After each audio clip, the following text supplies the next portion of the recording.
प्रेम वो नहीं जो इजहार किया जाए, प्रेम तो वो है जो महसूस किया जाए। यदि प्रेम का मतलब सिर्फ पा लेना होता तो हर हृदय में राधा कृष्ण का नाम नहीं होता। मैं ना तो तुम्हारी महंगी भेंट से प्रसन्न होता हूं, ना दिखावटी दान से। दयालुता से अगर मेरे मन को हरना है तो मुझे प्रेम से पुकारो, मैं हाजिर हो जाऊंगा।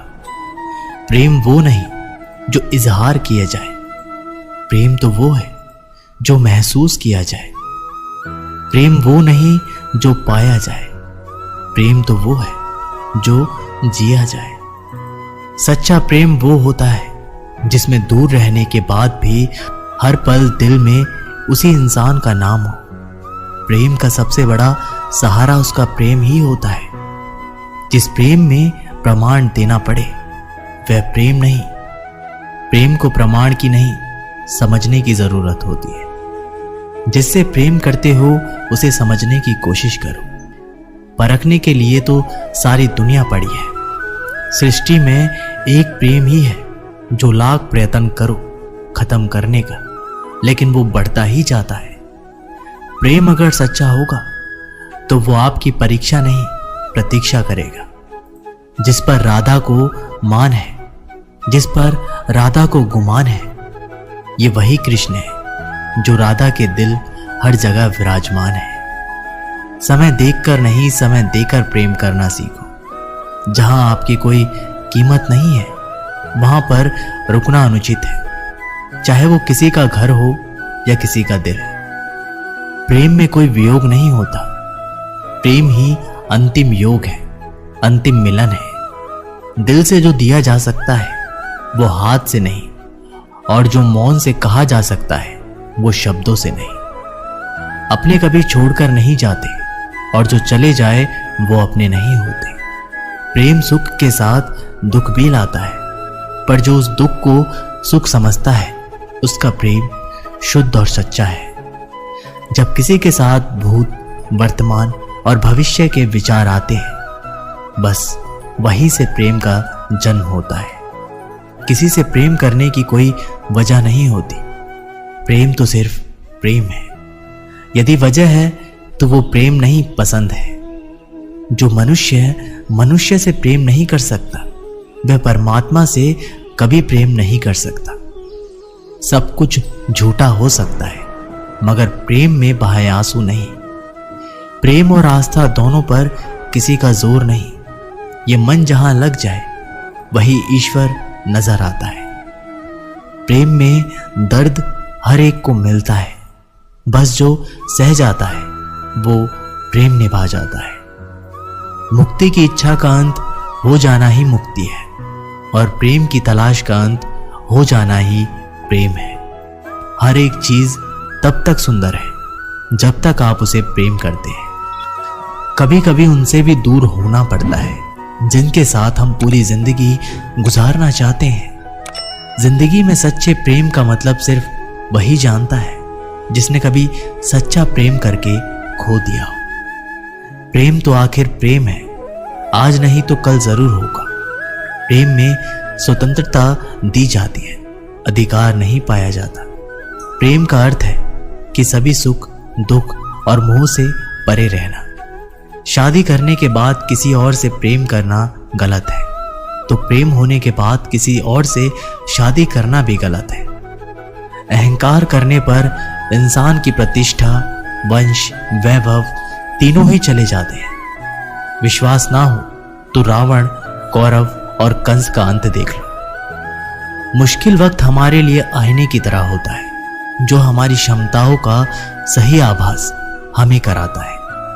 सभी प्रकार के हथियारों में समय ही सर्वोपरि है, क्योंकि समय सब कुछ मार देता है। परिवर्तन ही इस संपूर्ण संसार का नियम है। इसलिए व्यक्ति को कभी अपने वर्तमान पर घमंड नहीं करना चाहिए। अपने काम पर अपना दिल लगाओ, लेकिन उसके इनाम पर कभी नहीं। इस संसार में देखने के लिए बहुत सारे खूबसूरत स्थान हैं, पर सबसे खूबसूरत जगह है बंद आंखों से अपने भीतर देखना। प्रेम का अर्थ विवाह करना नहीं होता, बल्कि पूरी निष्ठा के साथ समर्पण करना होता है। व्यक्ति को अपने आप को सदैव ईश्वर को समर्पित कर देना चाहिए, तभी तो वह दुखों, चिंता और परेशानियों से मुक्त रह सकता है। माफ करना और शांत रहना सीखिए। वो एक ऐसी ताकत बन जाएगी कि पहाड़ भी रास्ता देंगे। व्यक्ति को अपनी इंद्रियों को वश में रखने के लिए बुद्धि और मन को नियंत्रित रखना होगा। जो होने वाला है वो होकर ही रहता है, और जो नहीं होने वाला वह कभी नहीं होता। ऐसा निश्चय जिनकी बुद्धि में होता है उन्हें चिंता कभी नहीं सताती। किसी भी व्यक्ति को ना तो समय से पहले और ना ही भाग्य से अधिक कुछ मिलता है, लेकिन उसे सदैव पाने के लिए प्रयत्नशील रहना चाहिए। श्री कृष्ण कहते हैं कि इंसान हमेशा अपने भाग्य को कोसता है, ये जानते हुए कि भाग्य से भी ऊंचा उसका कर्म है, उसके स्वयं के हाथों में है। व्यक्ति को आत्मज्ञान के माध्यम से संदेह रूपी अज्ञानता को समाप्त करना चाहिए। मैं उन्हें ज्ञान देता हूं जो सदा मुझसे जुड़े रहते हैं और जो मुझसे प्रेम करते हैं। सत्य कभी दावा नहीं करता कि मैं सत्य हूं, लेकिन झूठ हमेशा दावा करता है कि सिर्फ मैं ही सत्य हूं। परिवर्तन संसार का नियम है। समय के साथ संसार में हर चीज परिवर्तन के नियम का पालन करती है। हालांकि मैं भूत, भविष्य और वर्तमान काल में तीनों जीवों को जानता हूं, लेकिन मुझे वास्तव में कोई नहीं जानता। संयम, सदाचार, स्नेह एवं सेवा ये गुण भली संगत के बिना नहीं आते। जिस प्रकार से प्राकृतिक मौसम में बदलाव आता है, ठीक उसी प्रकार से जीवन में भी सुख दुख आता रहता है। वे कभी स्थायी नहीं रहते। इस जीवन में ना कुछ खोता है ना व्यर्थ होता है। जो लोग परमात्मा को पाना चाहते हैं वे ब्रह्मचर्य का पालन करते हैं। भगवान श्री कृष्ण कहते हैं कि मैं इस संसार की सुगंध हूं, अग्नि की ऊष्मा हूं और समस्त जीवन प्राणियों का आत्म संयम हूं। अवास्तविक चीजों को लेकर मन में कभी डर पैदा मत होने देना। वो वास्तविक नहीं है, वह ना तो कभी था और ना कभी होगा। इसके विपरीत जो वास्तविक है वह हमेशा से था और उसे ना तो बदला जा सकता है ना कभी नष्ट किया जा सकता है। गीता में उन लोगों के लिए संदेश दिया गया है जो अपने मन को काबू में नहीं रखते हैं। ऐसे लोगों का मन इधर उधर भटकता रहता है और उनके लिए वह शत्रु के समान काम करता है। मन व्यक्ति के मस्तिष्क पर एक गहरा प्रभाव डालता है।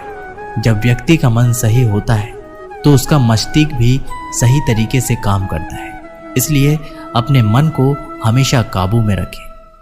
श्रीमद् भागवत गीता में श्री कृष्ण ने उपदेश दिया है कि हर मनुष्य को खुद पर भरोसा होना चाहिए, क्योंकि जो लोग खुद पर भरोसा करते हैं वे निश्चित ही सफलता हासिल करते हैं। वह इंसान जैसा विश्वास करता है वैसा ही बन जाता है।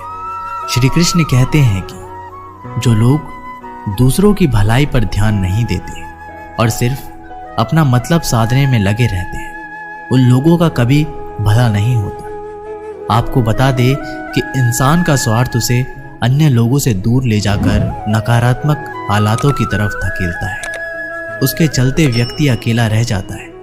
वहीं गीता में यह भी कहा गया है कि स्वार्थ शीशे में फैली धूल की तरह है, जिसकी वजह से व्यक्ति अपना प्रतिबिंब ही नहीं देख पाता।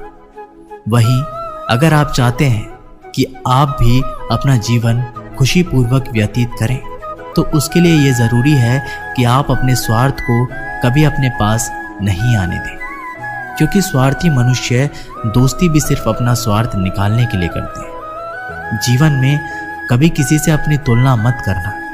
आप जैसे हैं सर्वश्रेष्ठ हैं। यहाँ कोई किसी का नहीं, सबको मतलब की बीमारी है। जब तालाब भरता है तब मछलियां चींटियों को खाती हैं, और जब तालाब खाली होता है तब चींटियां मछलियों को खाती हैं। मौका सबको मिलता है, बस अपनी बारी आने का इंतजार करो।